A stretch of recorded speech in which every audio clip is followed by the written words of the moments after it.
¿Qué es lo que nos avergüenza tanto del Evangelio? He determinado no saber nada entre ustedes excepto a Jesucristo y a Él crucificado.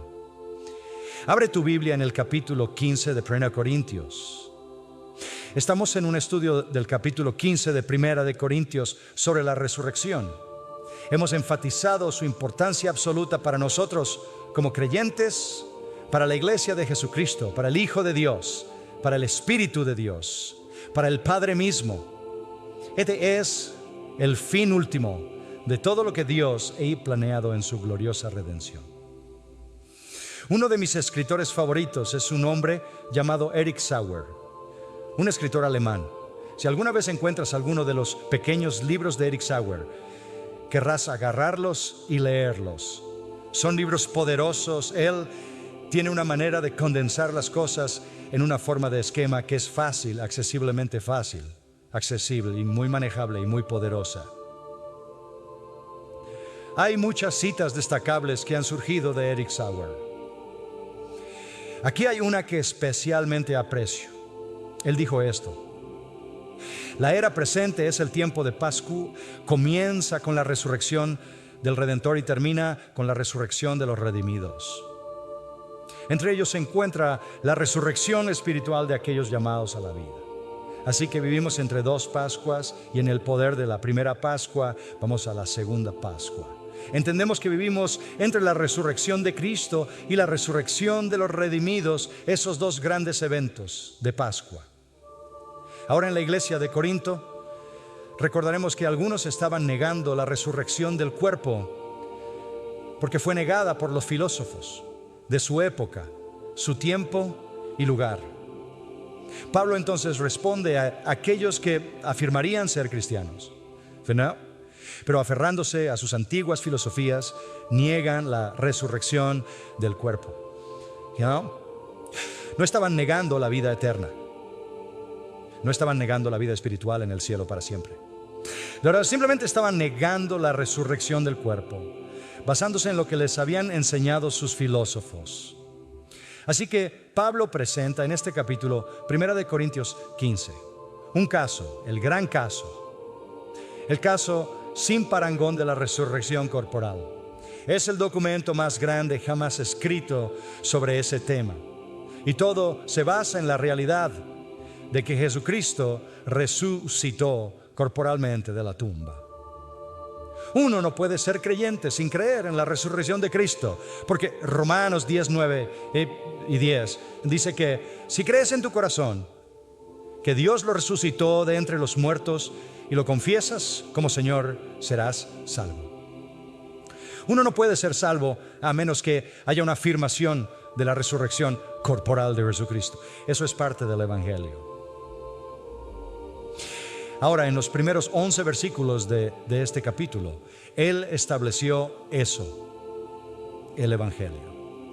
¿Qué es el Evangelio? Versículo 3, que Cristo murió por nuestros pecados según las Escrituras, y que fue sepultado y que resucitó al tercer día, según las Escrituras. Ese es el Evangelio que se debe creer para la salvación. Así que los primeros 11 versículos son una afirmación de lo que los creyentes en Corinto ya habían creído, es decir, que Jesús resucitó corporalmente de la tumba. Si eso sucedió, ¿cómo pueden entonces negar o cuestionar la resurrección corporal? Si ya creías en la resurrección corporal de Cristo, ¿por qué tu propia resurrección corporal debería ser un problema? ¿Tan grande como para querer negarlo? Luego, habiendo expuesto la realidad de la resurrección de Cristo en los primeros 11 versículos, a partir del versículo 12, en un flujo magistral de lógica, muestra la consecuencia de negar la resurrección corporal si los muertos no resucitan. Si, como lo dice el versículo 13, no hay resurrección de los muertos, entonces ¿qué? Bueno, recordamos su flujo. Cristo no ha resucitado si los muertos no resucitan. Si Cristo no ha resucitado, toda predicación del Evangelio es inútil. Tu fe está vacía. Los apóstoles son mentirosos. Todos aún estamos en nuestros pecados. Y los cristianos muertos están condenados porque están en sus pecados. Y los cristianos son, de todas las personas en el mundo, los más dignos de lástima si los muertos no resucitan. Así que comienza con una afirmación positiva de que hay una resurrección corporal, porque ya creen en eso con respecto a Cristo. Y luego pasa a un punto negativo y muestra el desastre absoluto. Si todo el evangelio cristiano y todo el plan divino de redención se desmorona si no hay una resurrección corporal. Ahora llegamos al versículo 20 para esta noche, y aquí hago otra transición. Pero ahora Cristo ha resucitado de entre los muertos, y aquí está la declaración de afirmación que inicia esta sección del versículo 20 al 29. Permíteme leerte más a fondo las primicias de los que duermen, porque así como por un hombre vino la muerte, también por un hombre vino la resurrección de los muertos. Porque así como en Adán todos mueren, también en Cristo todos serán vivificados, pero cada uno en su debido orden. Cristo, las primicias. Después, los que son de Cristo en su venida. Luego viene el fin, cuando entregue el reino a Dios el Padre, cuando haya aniquilado todo dominio, toda autoridad y poder. Porque Cristo debe reinar hasta que haya puesto a todos sus enemigos debajo de sus pies. El último enemigo que será aniquilado es la muerte, porque Él ha puesto todas las cosas en sujeción bajo sus pies. Pero cuando dice que todas las cosas están sujetas, es evidente que está excluido aquel que sujetó todas las cosas a Él, es decir, Dios. Cuando todas las cosas estén sujetas a Él, entonces el Hijo mismo se someterá a aquel que sujetó todas las cosas a Él, para que Dios sea todo en todos. Lo que tienes aquí es el plan redentor de Dios llevado a su consumación. Y cuán crítica es la resurrección para ello. Este es precisamente un pasaje que describe lo que Eric Sauer dice sobre la vida de la iglesia en medio de un tiempo de resurrección espiritual, entre la resurrección de Cristo y la resurrección final de los redimidos. Así que comenzaremos con esa declaración ahora. Ya Cristo ha resucitado de entre los muertos. Ellos lo saben, lo creen, lo han afirmado. No puede ser negado. Y eso nos lleva de vuelta a los testigos presenciales de los que leemos en la parte inicial del capítulo. El versículo 5 nos dice que se apareció a Cefas, luego a los 12, luego a más de 500 hermanos a la vez, luego a Jacobo, luego a todos los apóstoles y finalmente al que nació fuera de tiempo, el propio apóstol Pablo. Estos testigos presenciales dan testimonio de la validez de la resurrección. Así que la resurrección es un hecho histórico. Lo creen cuando se trata de Cristo. Ahora Él quiere que entiendan cuán importante es para ellos creerlo también con respecto a sí mismos. Todo en el plan de Dios demanda la resurrección. No solo la resurrección de Cristo, sino también la resurrección de los creyentes. Todo el plan redentor depende de una resurrección corporal de Cristo y de todos los que creen que Cristo ha resucitado. Y así nosotros también resucitaremos. Son las palabras de Jesús. Porque yo vivo, vosotros también viviréis. Juan 14. Ahora Cristo ha resucitado, o mejor dicho, como lo pone el NAS, ahora ha resucitado de entre los muertos, la forma del verbo en tiempo perfecto.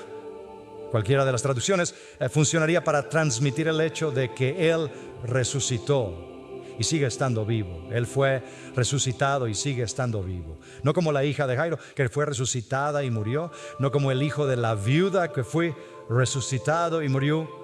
No como Lázaro, que fue resucitado y murió. Cristo fue resucitado para nunca más morir. Esa es la base del Evangelio. Ahora, pasándose, comienza simplemente a desplegar para nosotros cuán crítica es la resurrección para el plan redentor de Dios. Lo veremos en tres partes: el Redentor, los redimidos y la redención. El Redentor, los redimidos y la redención. Así fluye su discurso y es un pasaje poderoso. Comencemos con el Redentor, versículo 20. Cristo, el que ha sido resucitado de entre los muertos, es el primero de los que durmieron. El primero de los que durmieron. Todos entendieron las primeras frutas.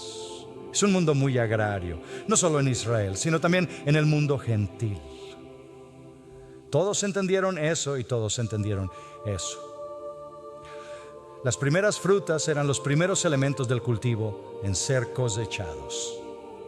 Y cuando llegaban las primeras frutas, sabías que el resto del cultivo estaba en camino. Los judíos, por supuesto, estarían extremadamente familiarizados con eso, y muchos en la iglesia en Corinto, por supuesto, eran judíos convertidos, pues Pablo había ministrado a ellos. Sabían que una ofrenda de las primeras frutas estaba ordenada por Dios. En Levítico 23:10 dice: traeréis una gavilla de las primicias de vuestra siega. Esto es un signo de la cosecha por venir. En cierto sentido, garantiza la cosecha. Y así es como la resurrección de Jesucristo es la garantía de la plena cosecha de resurrección, ya que Él viene a la vida de la misma manera que las plantas salen de semillas muertas, enterradas en el suelo. E incluso Jesús se refirió a sí mismo de esa manera, que sería como una semilla enterrada en el suelo en el Evangelio de Juan, que brotaría a la vida. Al venir a la vida, Él garantiza que la cosecha completa vendrá en el futuro. La resurrección de Jesucristo, eso es un signo. Es mucho mejor partir y estar con Cristo, como dice Pablo en 2 de Corintios y Filipenses. Así que estar ausente de los cuerpos es estar presente con el Señor. Pero el cuerpo duerme, y por lo tanto la garantía es que porque Cristo resucita, nuestros cuerpos también resucitarán. Ahora, eso plantea una pregunta: ¿por qué debemos de entender eso, Rosa? ¿O cómo debemos entender ya que la resurrección de un hombre podría tener estar referido a nosotros? La respuesta de Pablo a eso es una respuesta muy familiar. Mira el versículo 22. Aquí está su respuesta, está en un principio. Está en una ilustración, porque así como en Adán todos mueren, así también en Cristo todos serán vivificados. Usa una analogía entre Adán y Cristo. Adán, la cabeza del orden natural, Cristo, la cabeza del orden espiritual, para probar el punto de que el acto de un hombre puede tener un impacto en otros. Esto es un principio.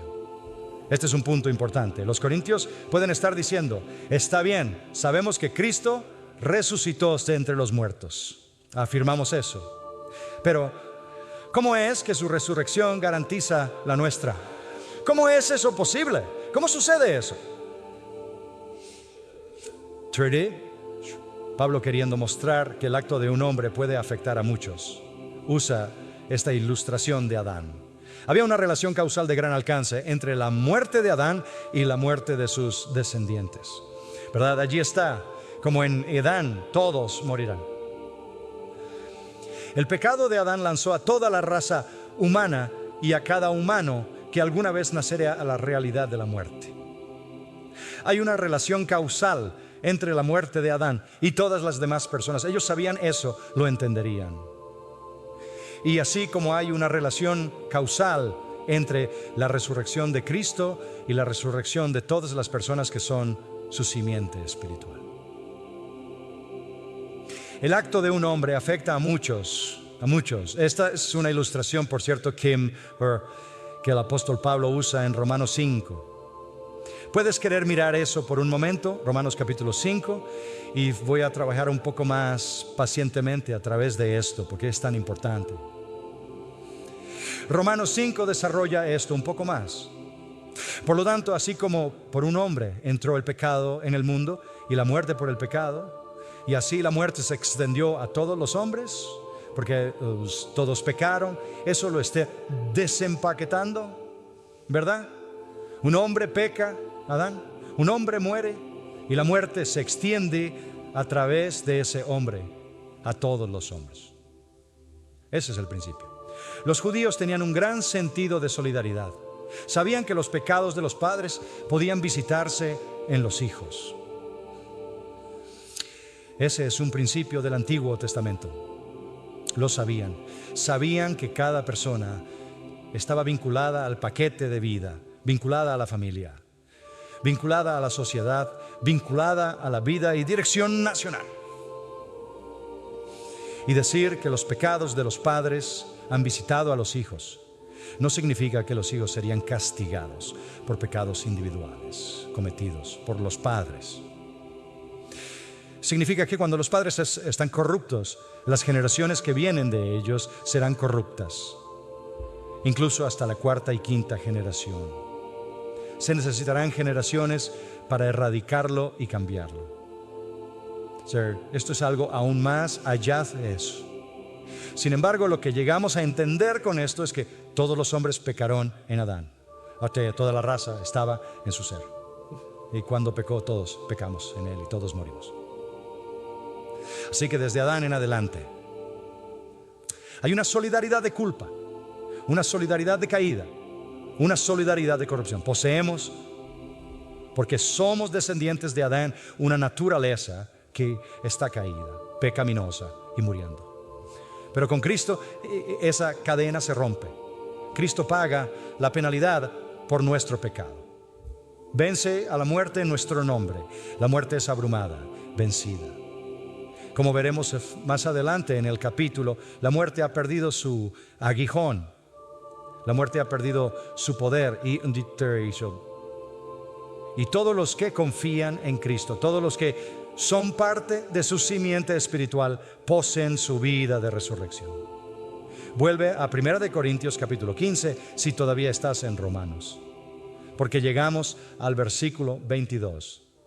Porque así como en Adán todos mueren, así también en Cristo todos serán vivificados. Unión con Adán. Todos los que están en unión con Adán mueren. Todos los que están en unión con Cristo viven. Todos los que están en unión con Adán están así por descendencia natural.